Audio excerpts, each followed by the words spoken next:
Okay, well, hello everybody. What we're going to do this week is to go straight into some soothing rhythm breathing, and then we'll do some talking after that, if that's okay with everybody. So if you'd like to get yourself settled in your seats with your feet firmly on the ground, feel the ground that your feet are on. Remembering that there's a feeling almost of being suspended from the tops of our heads, as if we're hanging from the top. So a relaxed but strong posture. Feel the seat that you're sitting in. If you can have your arms on your hands on your lap and your arms in a round shape, that helps open out the front of your body. And then if you're okay with closing your eyes, just allow your eyes to close. If you don't want to close your eyes, you can just soften your gaze, relax your gaze. Don't focus on anything particularly. And then just allow your attention to settle on your breath. So that just means feel the sensation of the air moving in and out of your body. If you can breathe in and out through your nose, that's good. If you need to use your mouth, you can. Just feel the sensation of the air moving in and out of your body. And perhaps you can imagine that you've just seen somebody that you haven't seen for a while, that you really like, and they appear, and you smile to see them. So you've got a slight smile on your face. Maybe you've come home and your dog's greeted you, or I don't know. Just the suggestion of a smile on your face.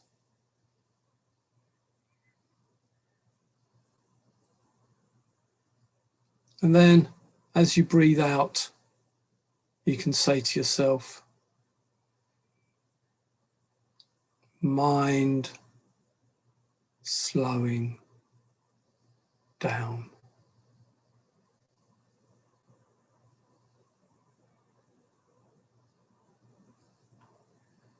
Body slowing down.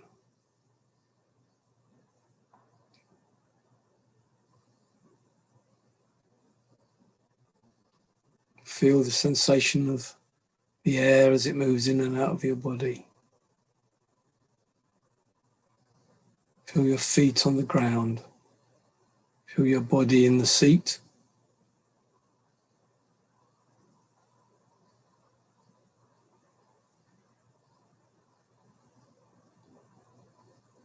Mind slowing down.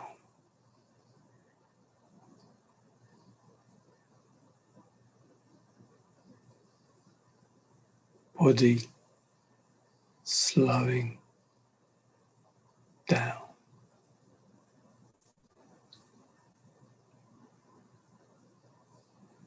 And you might notice that your mind gets distracted easily. Might be a noise, or it might be a thought just suddenly comes into your head. Might be about anything, what you're having for tea. So when you notice that you're distracted, that's fine, that's our tricky brain. Just notice that distraction. And then if you wish, you can gently encourage your attention to settle back on your breathing again. And you can feel the sensation of the air moving in and out of your body.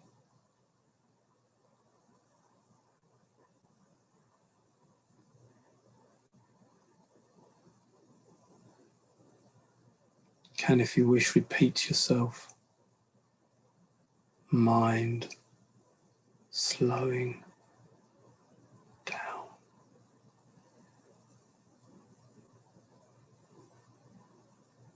body slowing down.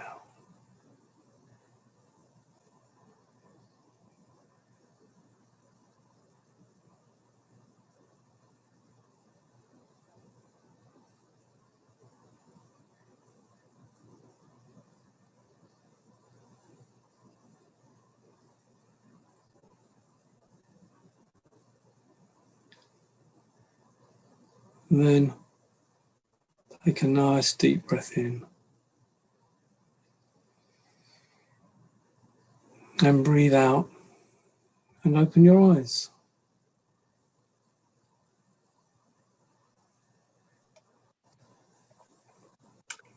Thanks, Lee. That was a really nice start to the session for me anyway. So what we thought was just to start off, just whether anybody had any questions from last week. We were going to give a little recap, but if there's anything that springs to mind for people, I wonder whether just typing that in the chat and we can kind of monitor that and hopefully respond.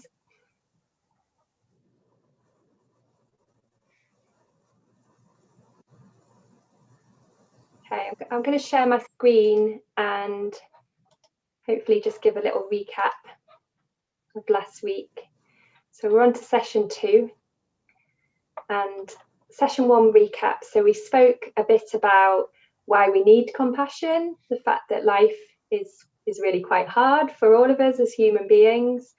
And we spoke about the definition of compassion and particularly thinking of those 2 parts about that sensitivity to suffering and sort of being able to notice that, but also taking kind of wise action and having a commitment to actually do something about it. And then we thought a bit about humans experiencing a range of evolved motivations, of which compassion is one. Talked about humans being capable of great cruelty as well, but and a mind that doesn't know itself can be dangerous. So part of compassion is getting an awareness of our mind to be able to direct it in the way that we want to. And then we looked at the fact that we just all find ourselves here. We don't choose to be born. We don't choose our families. We're socially shaped, and a lot of the things have been out of our control and haven't been of our choosing. And then we thought about having tricky brains, and we talked about the new brain and the old brain and how we can get caught in some tricky loops. And that's not our fault.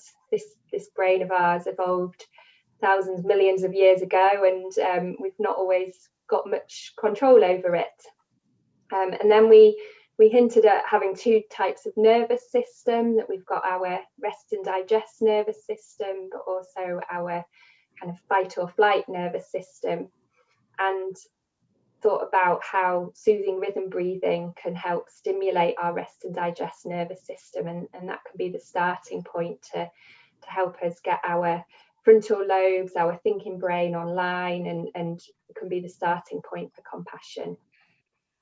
So I can't see whether or not there's any questions, so I'm just going to stop sharing for 1 second. Was there any questions? No, it doesn't seem to be. No. Okay, well, if anything comes up for people as we go along, then just let us know. We will monitor the chat. So I shall share back again then. Excuse me, a bit clumsy.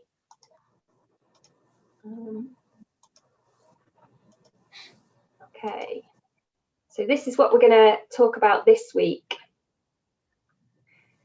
So we're going to think a bit about the role of mindfulness in compassion, and Lee's going to speak about that and take us through an exercise, and then spend some time thinking about the different types of emotion and the kind of motivational systems that sit behind that, and then really thinking about the impact of COVID and these difficult jobs that we all have at this time, and how COVID's perhaps impacting on that, and how can we understand that in the framework of these different types of emotion, these motivational systems. And then just touching on the flows of compassion that we have, and then building up to an exercise of practicing compassion to ourselves and building up a compassionate self to do that. hopefully that sounds okay with everyone. We'll see how we get on. Yeah, and somebody there asked if it's going to be possible to have copies of the PowerPoint slides. Yeah, Jane, I don't know whether that's going to be possible. Yeah, that is possible, certainly. Don't know how that'll work. Emails, or it is going on YouTube, I think, as well. Yeah, but it will be possible in some way. Yeah.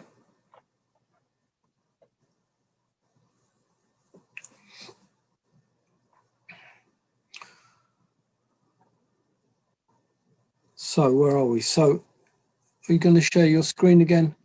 Oh, Esther? yeah. You want me to? Mm-hmm. There we go. Okay. Okay, so here we're looking at cycle of mindfulness. Oh, there you go. The session will be available on YouTube and the slides can be made available via the Recovery College for everybody. Yeah. Thank you.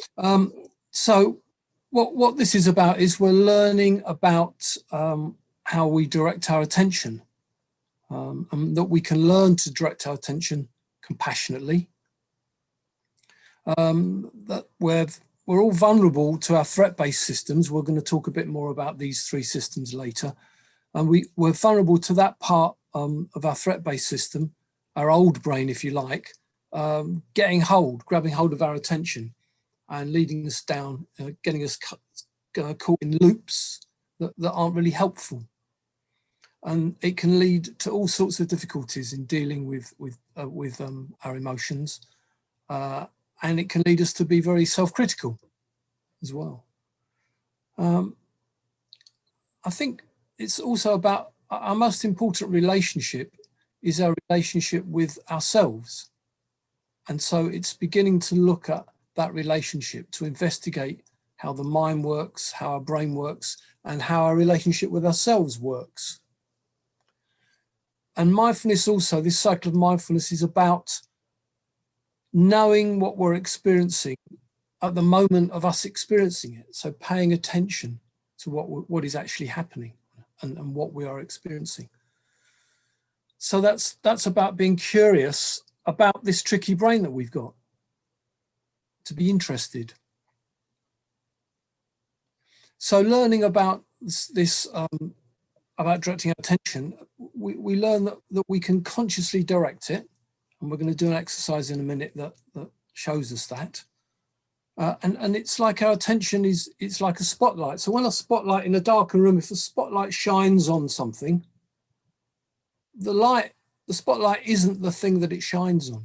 They're two separate things. So it's like our mind focuses on something, but it's not the thing it focuses on. It's just bringing something to our attention.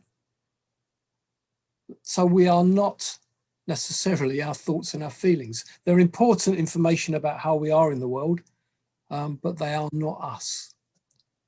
So when we did that previous exercise, we looked at the idea of noticing and returning. So we sit and we're breathing and we notice how our tricky brain takes us away, distracts us all the time. That's what it's sort of for. That's what it does. And that's okay, that's fine. And I work with a lot of people and I teach them this and they say, I can't do it. I really, really can't do this. I ask them what they can't do and they say, well, I sit down and I try and do the breathing and I'm distracted. And I notice that my thoughts are flying off here and there. And actually, that's doing it. Noticing that our mind is flying off is what mindfulness is. So it's just noticing. So what we're going to do now is we're going to do what's called a body scan. And we start off with some soothing breathing. And then we move into a body scan and I'll ask you to be focusing your attention. We'll give that a go. Yeah, try that. Okay. So we could probably should we take the PowerPoint off and then we can have ourselves back on the screen. There you go. Hello everybody. Same beginning. So we're in our seats We feel the ground beneath our feet. We feel our body in our chair, feeling of being suspended from the top, as if we're hanging from a strong but invisible thread. Feel our bodies in the seat, our feet on the ground. If we're able to close our eyes, then close our eyes. Otherwise, just soften your gaze and begin to focus, bring your attention to your breath. So just feel the sensation of the air moving in and out of your body as you breathe in and you breathe out. And we can say to ourselves as we breathe out, mind slowing down. Just cueing and encouraging our mind and our body to slow down.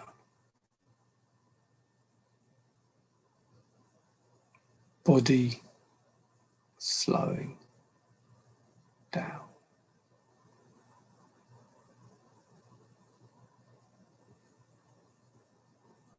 So remember that slight smile on your face.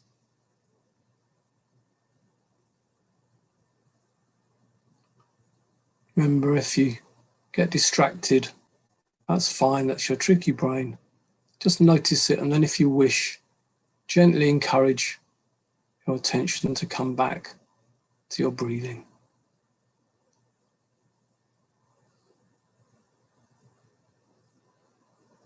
And then I'm going to invite you to put your attention in the toes of your feet. Don't have to do anything with your toes, just feel them resting there.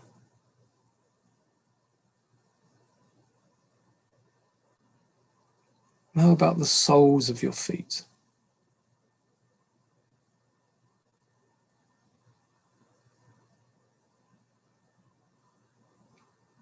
And the top of your feet.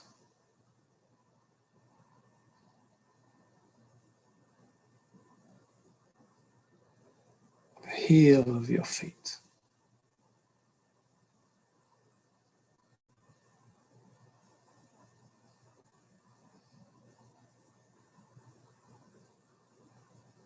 Your ankles.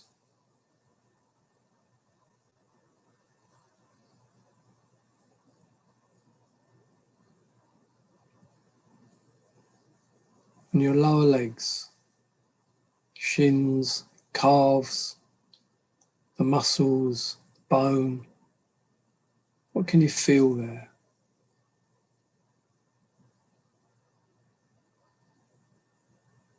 Up to your knees, feel your knees. What can you feel? Your knees, bone, sinew, tendon.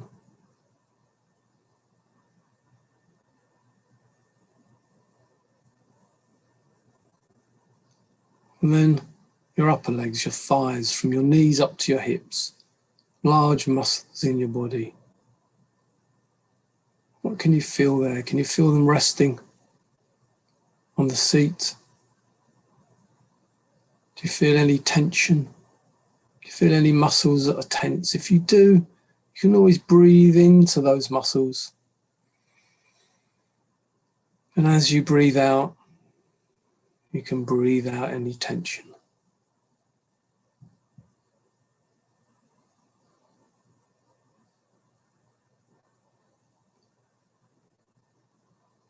Feel your legs on the seat, feel your tailbone, feel your bum on the seat, feel the pressure of the seat.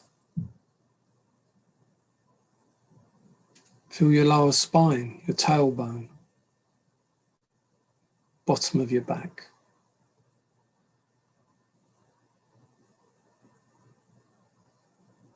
Feel the middle of your back. As you breathe in and out, can you feel the pressure of the seat perhaps on your back?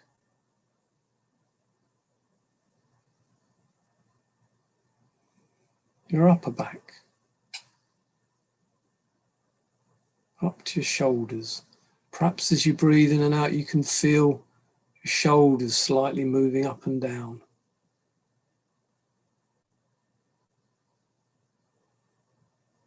Remember, if your mind drifts off, that's fine. Just notice it. And if you wish, you can gently bring it back to your breath.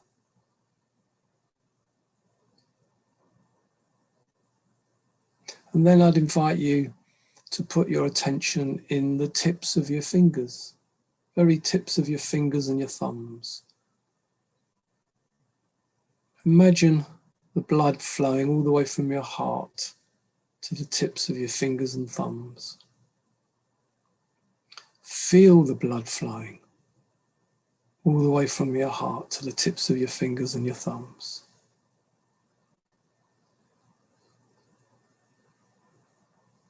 Feel your fingers and your thumbs. Feel the palms of your hands.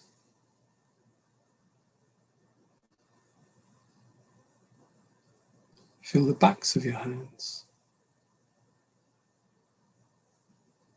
Feel both of your hands.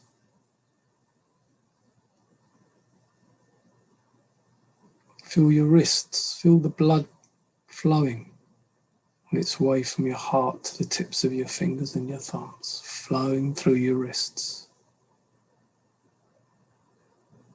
Feel your lower arms, from your wrists to your elbows. Feel the blood flowing. Feel the bone, the muscle, the sinew. Up to your elbows. Feel your elbows. What can you feel there?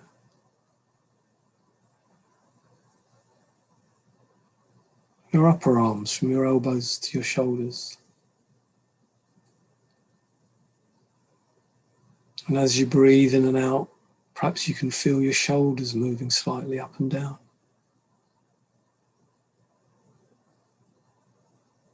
As you breathe in and out, perhaps you can feel your belly moving in and out, almost like a balloon inflating, deflating.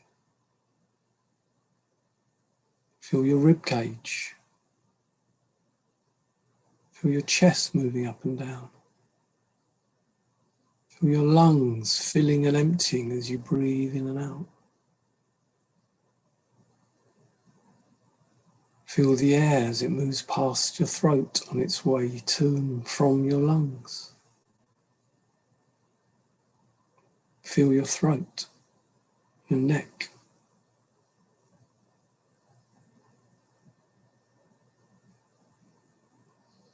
Feel your chin, jaw.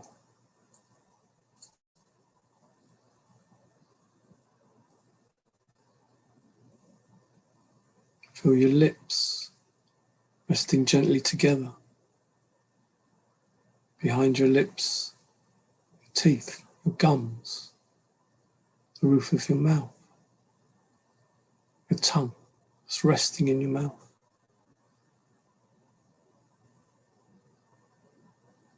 As you breathe in and as you breathe out, feel the air moving past the tiny hairs on the inside of your nose.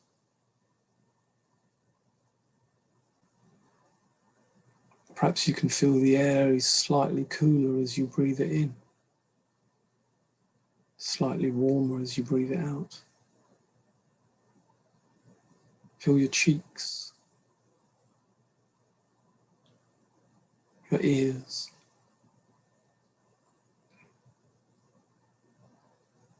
your nose. Feel your eyes behind your eyelids,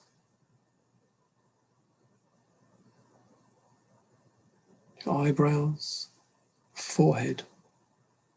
Feel the skin stretched over your forehead.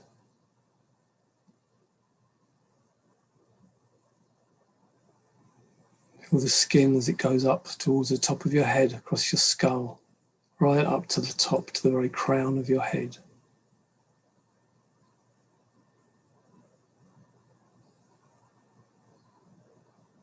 Imagine as you breathe in through the crown of your head all the way down to the soles of your feet and back out again.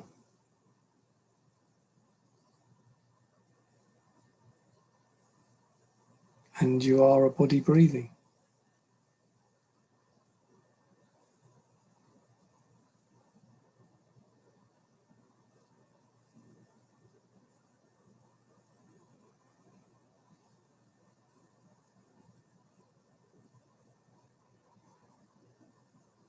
So breathe in, take a nice deep breath in, and breathe out, and open your eyes.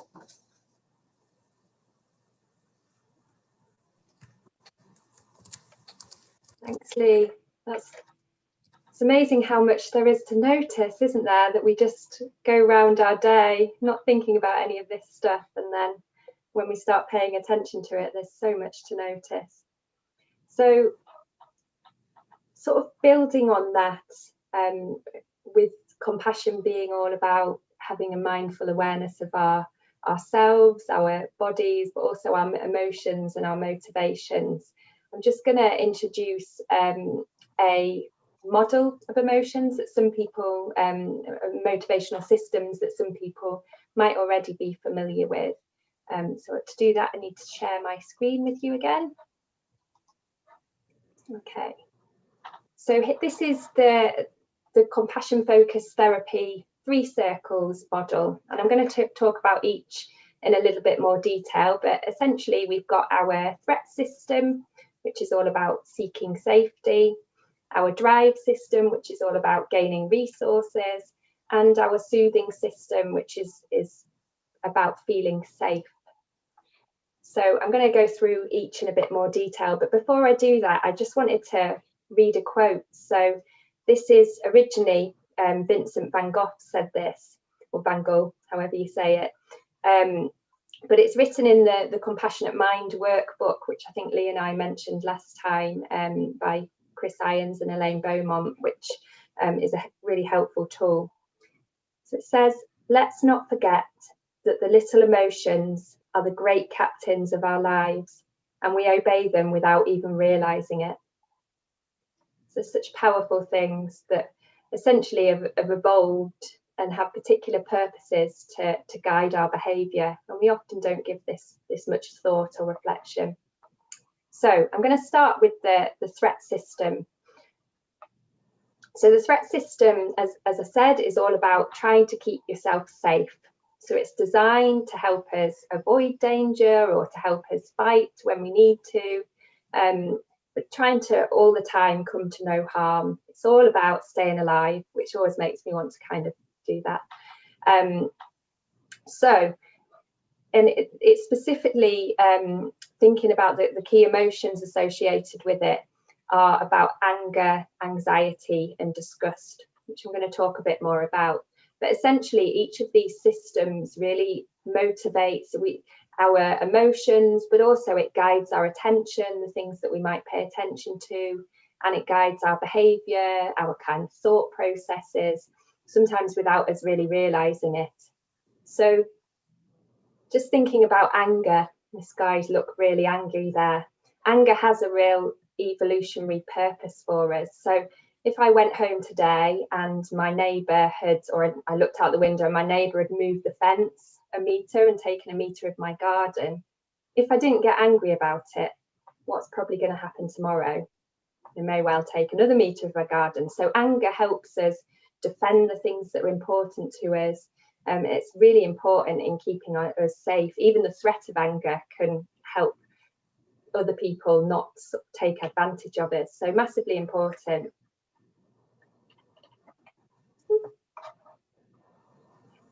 The next one, anxiety. So I guess anxiety is all about making us kind of avoid harm or perhaps run away from it. So it's actually really helpful to feel quite anxious about being on a really high cliff, getting too close to the edge. If we didn't have that anxiety there, we may well get far too close to the edge and fall off without actually meaning to. So it's a hugely powerful, important emotion. And similarly, disgust. If we didn't have disgust, it's disgust all about, it's such a kind of powerful, driven emotion that's all about making us avoid kind of harmful substances, keeping us well away. And I always think it's the reason essentially that we don't lick a dog poo, isn't it? Having that disgust there, thinking about that stops us doing it and keeps us safe, stops us coming to harm, stops us kind of being near people that might be infectious. So it's massively important. And then our threat system really comes into play in situations like this. How might you feel if you had to walk down this alleyway? What kind of things would you be paying attention to? What might you do? You might actually kind of run away and go a different way. Or if you had to go through there, perhaps you kind of, I know I would potentially be getting my keys between my fingers, thinking I need something to defend myself. Or maybe you might be quite submissive, or maybe it would be about trying to make yourself seem big and strong, so less of a target. So all of these things are affecting our thinking, our behaviour, our motivation. And this one, I guess, is just thinking that a lot of the things that are threatening to us now are not so much, you know, we don't live in a world where we're potentially going to get eaten by a bear any minute, though we are in a world where we've got the threat of COVID currently. But a lot of the things that are really threatening to us are about social situations and our social acceptance and our sort of social status. And that's really because we've evolved to live in social groups. So actually being able to fit in, if we didn't fit in caveman times, we could well be rejected from the group and killed. So it's massively important, and cooperation between people and having respect from people is totally integral to our survival. So that's the reason why when we have these, we're in a meeting and afterwards our tricky brain starts running over and over, what did I say, how did I come across? You know, it's because this powerful threat system that's all about our survival is kicking in. And the thing about the threat system is it really dominates everything. So, and it dominates our attention. So we could go into 20 shops doing our Christmas shopping in those distant times when shops used to be open, and we'd have a brilliant experience in 19 of them. And one of them, we'd come across this woman. She looks you up and down, makes you feel totally rubbish. What are you doing here? Have you even got the money to be here? So who is it that you think about on the way home? Who's running through your mind? Who do you talk to friends and family about? Do you think about those 19 times where everything went great? No, we don't. Our memory and all of our focus is on these threat-based experiences. And that's because it's all about staying safe and staying alive. So our whole being is set up to focus most and to hang on to threat-based experiences. And that can make things really tricky for us in life when we've experienced a lot of trauma and difficult experiences. And the positive experiences we kind of need to actively pay attention to, because they just go through our minds like a sieve. And that's not our fault, it's just the way our brains are designed. So next, the drive system. So as I said, that's all about trying to get resources, and it's very kind of reward based, the drive system. So we might feel quite excited, or if you imagine you're playing a computer game and you get to the next level and you get that kind of yes feeling, fantastic, that winning feeling. But it's also the drive system actually drives us to go out and get that. And that's because human beings, we don't spend our entire life just avoiding danger. We need emotions that get us out of bed in the morning as well. It's not just about staying alive. So it's how you might feel if your favourite team scores. And I think for me, this picture just sums up that kind of yes, fantastic feeling that we might get in our bodies, however short-lived it might be. Or it might be how you feel when you get this sort of personal achievement, you make it to the top of that mountain, or mountain might be a metaphor for some other thing that you're aiming for in your life. It might be an academic achievement, that kind of buzz that you might get from that. So, and the thing about the drive system is when we don't achieve what we want to achieve, that can really start triggering our threat system. And we can get into this kind of almost threat-based striving for things, this thought that we have to keep going and trying to get that. So they're very, very kind of clearly linked and can sort of trigger each other off, particularly when we don't achieve the things that were the goals that we've set for ourselves in life. Our threat system then kicks in. So then finally, we've got our soothing system. So the drive system it does contain a lot of positive emotions to sort of drive our behaviour. And the soothing system is also about positive emotions, but research has shown that there is a clear kind of two sets of positive emotions that are quite different, really. So the drive emotions are very exciting, they're very energizing, whereas the soothing system's more about feeling safe, feeling calm and connected to people. So it directs our attention. We may well be much more pro-social, we may feel kind of connected to other people, interested in people, and that sense of kind of safeness. So it's really linked with our parasympathetic, our rest and digest nervous system. And of course, it's linked to our early attachment experiences. So we need to have had that experience of safety to then be able to internalize it and be able to feel safe in our future situations, our future life and relationships. And it's also really linked to the people around us. And it's maybe how you might feel if you're with kind of close friends that you feel safe with, you can be open, you feel like you can be yourself. That's all linked to your soothing system. And I guess it's really important not to conflate the soothing system with our compassionate self or with compassion, because whilst it might be easier to think of and have more pro-social attention and think about other people's needs and our own needs when we're in our soothing system, so the compassionate mind and compassionate motivation might fall into any of those systems. So it may well be, you know, you require to act compassionately and care for a child. You know, at some point your threat system might need to kick in to protect them, and that would be taking compassionate action at that time. So whilst we look at trying to build our soothing system a lot, because that helps us think and makes us, brings our kind of frontal lobes, our thinking brain online when we're feeling much calmer and in our soothing system, it doesn't mean that we have to have this lovely, soothing, calm feeling all of the time in order to behave compassionately.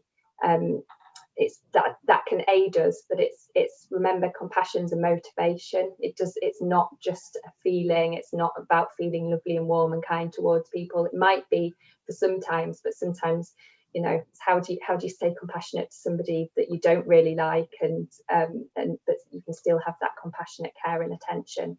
So having a mindful awareness of how these systems operate, the fact that the threat system can dominate, can stop them running the show. You know, we have these systems, it's not our fault, but it is our responsibility to try and notice that. And we can practice moving from the threat system to our soothing system. And one piece of advice that really sticks with me is that the threat system is so important to our survival that we should never go into battle with it.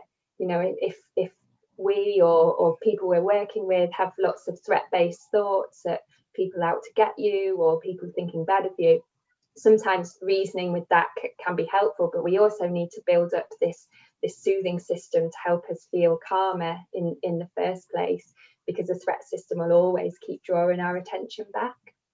So hopefully that makes sense. And I think Lee's going to talk a bit now about the link and how, I guess, getting us to reflect on how COVID has impacted each of these three systems. Do you want the slide, Lee, or do you want me to stop showing for a while? Yeah, put the slide up, perhaps. Okay. So we're looking at that in terms of COVID and what's been going on recently. Also, I think it's good to remind ourselves that we need all three of these, that we need them all in balance. That, as Esther said, that the threat-based system is our friend. It's there to keep us safe. And also the physicality of these. What we've been learning is how we can actually consciously move our attention around, learning to pay attention to how this may impact on us. And it impacts on us in very physical ways. Our brain, our system will release chemicals. When we're under threat, we will release cortisol and adrenaline. When we feel, when we achieve something, we will release dopamine. When we're soothing, we will release cortisol, which it exacerbates it. It keeps us in that state. So it's a very, very physical thing. So the more we're aware of this, the more we can get some control perhaps over it.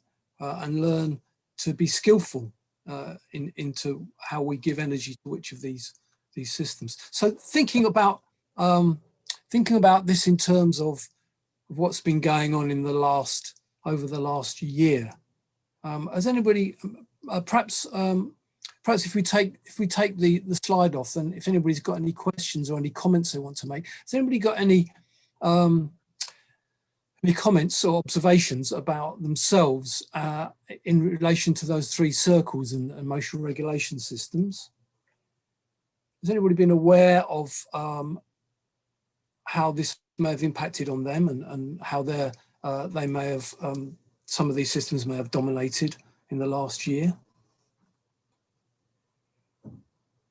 Give you time to think. I mean, for me personally, I was very much aware, obviously, how, oh, hang on, we got some. That's a great point from Lucy. Thank you, Lucy. Yes, so as we look at the soothing system, part of that is the affiliative system.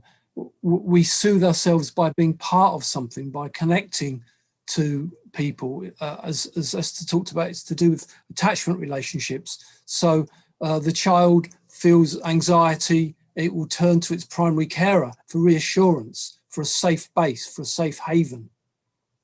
There's some more coming. Yeah, constant news headlines keeping the threat system activated. Yeah, threat system activated by media coverage. Yeah. Remote working again, so there's that connection to working on your own. It's harder to get into that soothing system. And as you say, that doom scroll, I think it's called doom scrolling, where we just, I noticed myself doing that, particularly earlier, at the early part of the pandemic, just looking all the time at numbers and how many people had died and what was going on here, what was going on there, feeding that threat system. So being aware of that, so starting to meditate, yeah, that's what. Somebody saying about the anger that people might feel towards people that aren't following rules or have a conspiracy theory. It's kind of, yeah, sometimes rather than bringing people together, at times it's really divided us, hasn't it, and made us kind of, we are very tribal generally as human beings, yeah. and sometimes this infuriating anger that people have felt with their threat system. Yeah, very much so. There's somebody mentioning a hot bath and a glass of wine. Yeah, absolutely. So the physicality of these things is really important to remember. So that in that way, meditation, yoga, tai chi, swimming, walking, all these things affect our system and tie into this, the connection between these three emotional regulation systems. Yeah. The anger, and there was something on the news I saw in the when I was doom scrolling last night about yeah, somebody had gone into a hospital who I think they've arrested because he was going in and trying to take people out of the hospital because he was a COVID denier, and how angry some of the people working for the NHS were because they were witnessing the impact of COVID, people dying, the effect on them, and the effects on all of us and those of us, most of us working for the NHS, how we are dealing, some of us dealing with the front line of this all the time. So noticing all the time how our threat system is activated and what we can do skillfully to develop our soothing system to help balance that. Anybody, anything? The impact of remote working as well, and the extent that impacts on our connection to others, definitely. And there's Sophie saying fear of social judgment for not doing enough to help. So that ties into the ideas we're developing here about rejection and shame and the self-critic. Yeah, that can be your self-critic talking to you about that. Oh, come on, you've got to do something, otherwise people will think you don't want anything to do with you. You're no good. You're not helpful. You're bad. You're bad. You're bad. That sort of stuff. That's back to the idea of developing a relationship with ourselves that is helpful. A compassionate relationship with ourselves that is helpful. Yeah. Anything else? Threat system triggered drive to get fitter. Well, yeah. So that's a positive thing, isn't it? If we get that balance going, then that threat system goes, oh God, I've got to do something, and it motivates us. So compassion. Remember, compassion is a motivation. We're at the time here, Esther. Should we move on to the next bit? Yeah. Okay. Everybody okay with that? Yeah. I think we could go on forever once we start thinking about this impact, because it's just been huge, hasn't it? And to be working in the environments that we're working in throughout this time. I mean, it's a shared human trauma anyway, isn't it, across the world and across the country, but particularly trying to kind of maintain a helping role with people, as so many of us do in this time, is a real challenge. So I guess there's about crying a lot. Yeah, you know, crying a lot at the suffering. So there's that compassion, and that compassion can motivate us to do something. And that's why we're all here. That's why we're all, you know, we've joined together today, because that compassion is motivating us to do something. Yeah. Okay, sorry. Yeah. So I guess attending to and acknowledging our distress about this and the distress about others around us is massively important, as is working out what we need really. And hopefully Lee's kind of also introduced the fact that this mindful awareness is a key element of this. So I just wanted to talk really briefly about the 3 flows of compassion. So I'm going to done it again, gone into the wrong slide, sorry.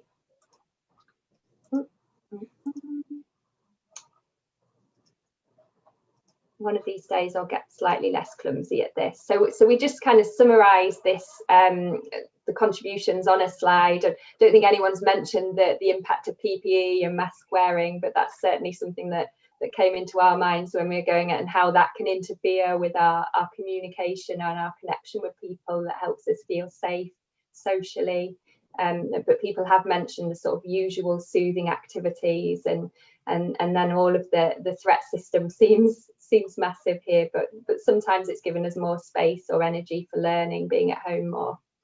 So the flow of compassion, I guess just to kind of mention that we've got 3 flows. Essentially, we've got the compassion that we might feel for others, and we've got compassion that we might direct at ourselves. But there's also the ability to receive compassion from others, and we might have different abilities in each of these different areas. For instance, a lot of the time, compassion for others maybe drives us to come into to working in healthcare, but perhaps we might find it a bit harder to receive compassion from others, and that's something that we need to build up. Or we might find it harder to have compassion for ourselves. Perhaps we can be very kind of self-critical. So I wanted to just really focus for this last exercise on developing compassion for yourself, and thinking about, mentioned last week briefly, the 3 really core qualities of compassion. So it's about wisdom, all of the things that we kind of learn about our different systems, our tricky brains, and bringing that, but also having the strength and courage to actually face suffering, to face our own suffering, and do something about it. And then finally, that commitment and willingness and desire to actually help. So those 3 things: wisdom, strength, and commitment. So I'm just going to end on an exercise that just starts to hopefully get you thinking about those 3 qualities, to develop this sense of a compassionate self, and then finally to direct that attention and that compassionate self to yourself personally. And then, if it's okay with you, we'll just end on that then. Okay, so you probably know the drill by now, that we're going to start with just some soothing rhythm breathing. So getting yourself into a comfortable upright posture, both feet flat on the floor, in contact with the floor, and imagining that there's a string holding your head up to the ceiling. So your back's upright, but in its natural S shape. And if it helps, just imagining greeting somebody that's really important to you, perhaps your pet, perhaps your loved ones, and just having that, letting that half smile rest across your face. I'm just going to bring attention to your breath for a couple of minutes. So perhaps noticing it as the air goes in and out of your nostrils. Maybe it's your chest rising and falling.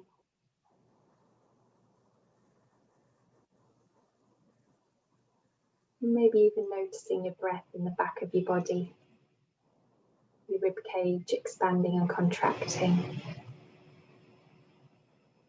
And just start, if you can, just slow your breath down a little bit.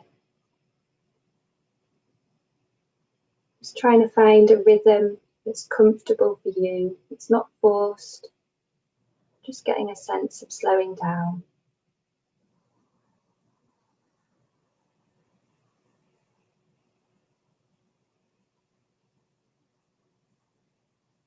And if it helps, just saying the words on your out breath. Mind slowing down.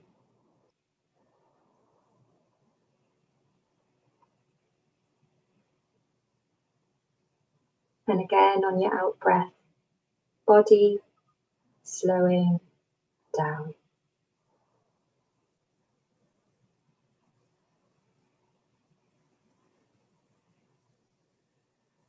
And perhaps sinking down a little bit more into your chair. Perhaps relaxing back if you've been holding yourself very upright. Maybe a sense of feeling a little bit heavier. Hopefully a sense of just slowing down a little bit.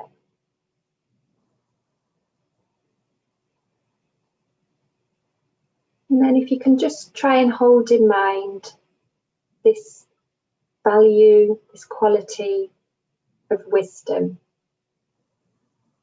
So what does it feel like to know that we all just find ourselves here, that we're all struggling to get through life with our tricky brains that have evolved millions of years ago? And perhaps that we're all going through a massive trauma with COVID.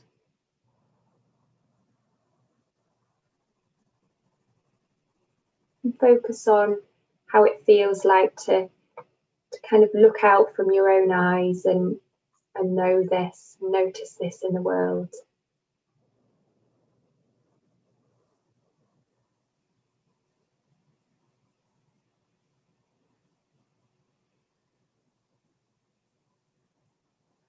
Maybe thinking where you might feel that wisdom in your body, or how it feels to notice suffering.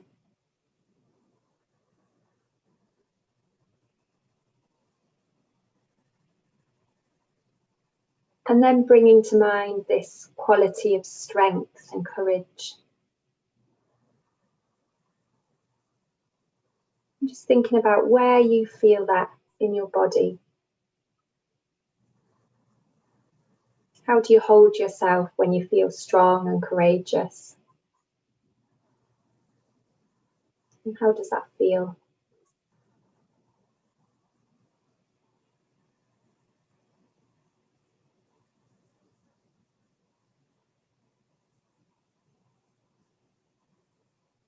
And thinking about how that might affect the things that you say. What kind of things would you say to yourself? Perhaps you've got this, it's going to be okay, I'm here.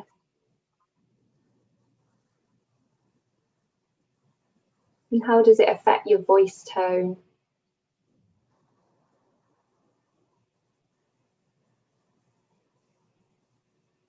Perhaps even imagining walking down the street with this quality of strength, courage, confidence.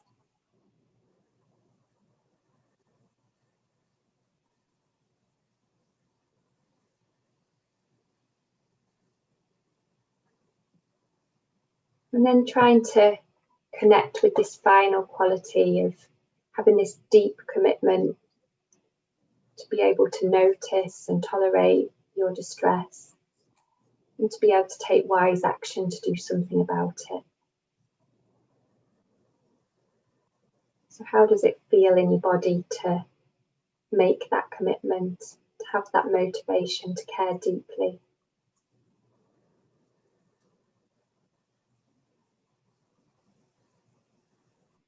Maybe it's a sense of connection with your heart, maybe in your stomach, wherever it is for you.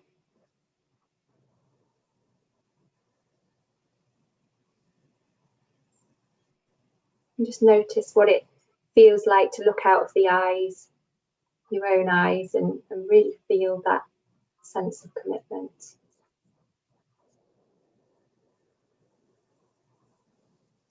And how does it affect your voice tone, your facial expressions?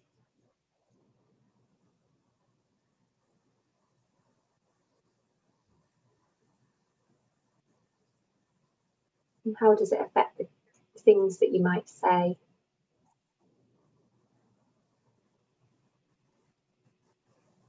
So if you can, try and bring all of those qualities together and just imagine, what is it like to walk down the street as your compassionate self, with this wisdom, with this strength and courage, and with this commitment to alleviate suffering, to notice distress.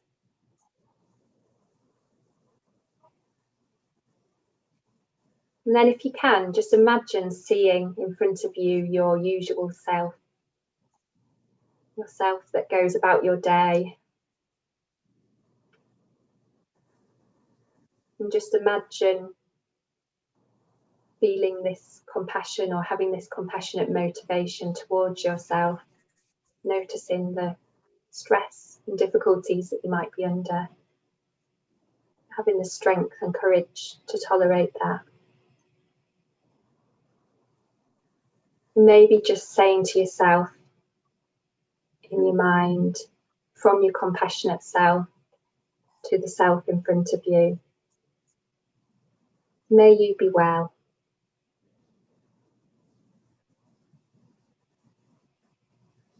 May you be happy.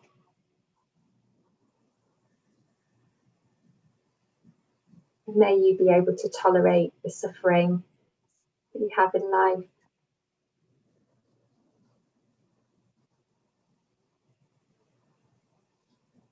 And as we bring the session and the exercise to a close, just trying to take this forward into the rest of your day, this sense of wishing yourself well and having these newfound qualities or building on existing qualities of compassion, of wisdom, commitment and strength. So slowly opening your eyes, bringing your attention back.